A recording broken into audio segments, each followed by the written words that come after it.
Welcome to AK home kitchen. இன்றைக்கி நம்ம ஆடி பூர ஸ்பெஷல் நெய்வேத்தியம் என்ன செய்யலான்னு பார்க்கலாமா?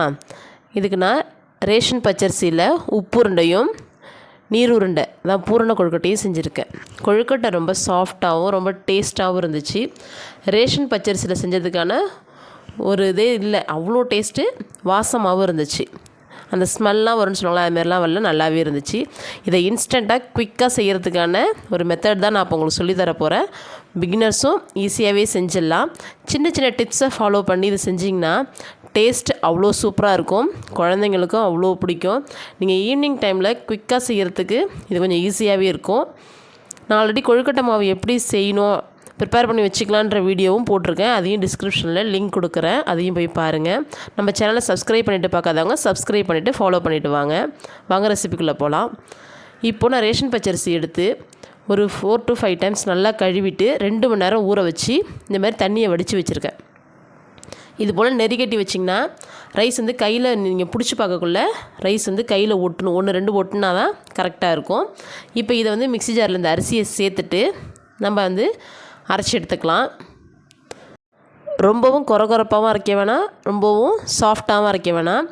எனது இன்ஸ்டண்ட்டாக செய்கிறதுனால நீங்கள் சலிக்கணுன்ற அவசியமும் இல்லை. அப்படியே செஞ்சிங்கன்னா நல்லா பொசு பொசுன்னு ரொம்ப சாஃப்டாகவே இருக்கும் அந்த கொழுக்கட்டை. மாவு இப்போ இந்த பதத்தில் இருக்கணும். நான் இப்போ இட்லி பாத்திரத்தை வச்சு அதில் இந்த மாவை சேர்த்துட்டு ஒரு 20 நிமிஷத்துக்கு இந்த மாவை வேக வச்சு எடுத்துக்கிறேன். நீங்கள் அந்த மாவு வெந்துட்டு அப்படின்னு எப்படி கண்டுபிடிக்கலான்னா, மாவு ஒரு 20 நிமிஷம் வேக வச்சதுக்கப்புறம் இப்படி கையில் எடுத்து உருட்டினிங்கன்னா நமக்கு அந்த சாதத்தை எடுத்து நம்ம சோத்தை எடுத்து உருட்டினோன்னா எப்படி நம்ம கையில் திரண்டு வரும், அதை போல் உருண்டு வரணும் அந்த மாவு. அதுதான் பதம். இப்போ உங்களுக்கு ஈஸியாக இருக்கும். நீங்கள் ஃபஸ்ட் டைம் செய்யக்குள்ளே இந்த மாவு பதம் தரலைன்னா இதை போல் பதம் பாருங்கள், கரெக்டாகவே இருக்கும். இப்போ இதெல்லாம் 2 போர்ஷனாக பிரிச்சுக்கிறேன் மாவை. ஒன்று உப்பு உருண்டைக்கும், ஒன்று நீர் உருண்டைக்கும்.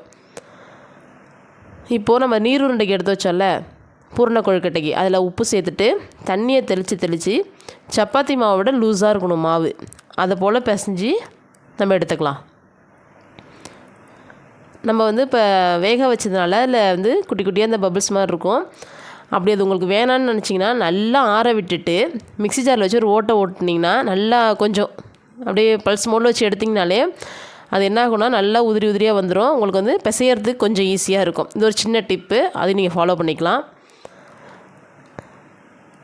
இப்போது பூரண கொழுக்கட்டைக்கு நம்ம தேங்காய் நான் ஒரு தேங்காய் திருவி வச்சுருக்கேன். ஒரு மூடி பூரண கொழுக்கட்டைக்கும், ஒரு மூடி உப்பு உருண்டைக்கும் நான் சேர்த்துக்கிறேன். தேங்காவை பாதி பாதியாக பிரித்து சேர்த்துக்கிறேன். சேர்த்துட்டு உப்பு உருண்டைக்கு தேவையான அளவுக்கு உப்பு சேர்த்துக்குவாங்க. நீங்கள் உப்பே சேர்க்காமல் இந்த உருண்டை பிடிச்சாலுமே தேங்காயோட ஸ்மெல்லில் அவ்வளோ சூப்பராக இருக்கும். நான் அதை எப்படி செய்து சொல்லிட்டு நெக்ஸ்ட்டு சொல்கிறேன். இப்போது நம்ம பூரண கொழுக்கட்டைக்கு ரெடி பண்ணி தேங்காயில் கொஞ்சமாக சர்க்கரை, நான் கொஞ்சமாக ஜீனி சேர்த்துட்டு கொஞ்சம் ஏலக்காய் தூள் சேர்த்துக்கிறேன். சேர்த்துட்டு இதை கிளறி வச்சுக்கிறேன். இதை அடுப்பில் வச்சு கிண்டணும்னு அவசியம் இல்லை, நம்ம இன்ஸ்டண்ட்டாக செய்யறதுனால தான் உங்களுக்கு இப்படி செஞ்சு கொடுக்குறேன். இப்போ உப்புருண்டை மாவையும் நம்ம பிசைஞ்சிக்கலாம். இப்போ இதை பிசையக்குள்ளே கொஞ்சம் தளர பிசைஞ்சிங்கன்னா தான் உப்புருண்டை நல்லா சாஃப்டாக இருக்கும்.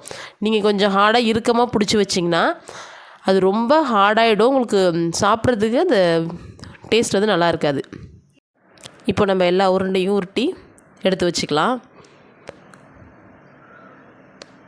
உப்புருண்டை நீங்கள் உப்பு சேர்க்காமல் நான் சொன்னேன்னா தேங்காய் மட்டும் சேர்த்துட்டு, தேங்காய் இன்னும் கொஞ்சம் நிறைய சேர்த்திங்கன்னா கூட டேஸ்ட் ரொம்பவே சூப்பராக இருக்கும்.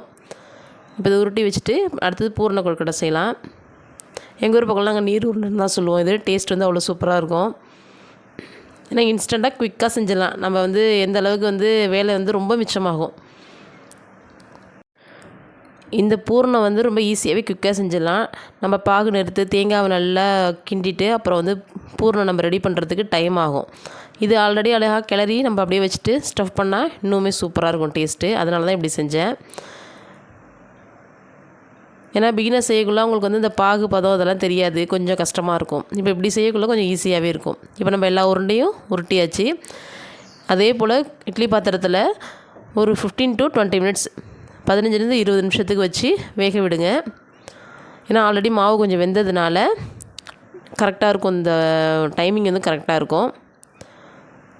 டேஸ்ட்டும் ரொம்ப சூப்பராகவே இருக்கும். இந்த ரெசிபி பிடிச்சிருந்துச்சுன்னா நம்ம சேனலை தொடர்ந்து லைக் பண்ணி ஷேர் பண்ணி சப்ஸ்கிரைப் பண்ணுங்கள். கொழுக்கட்டை ரெசிபியோட லிங்க்கு நான் கொடுக்குறேன் கீழே, அதையும் போய் பாருங்கள்.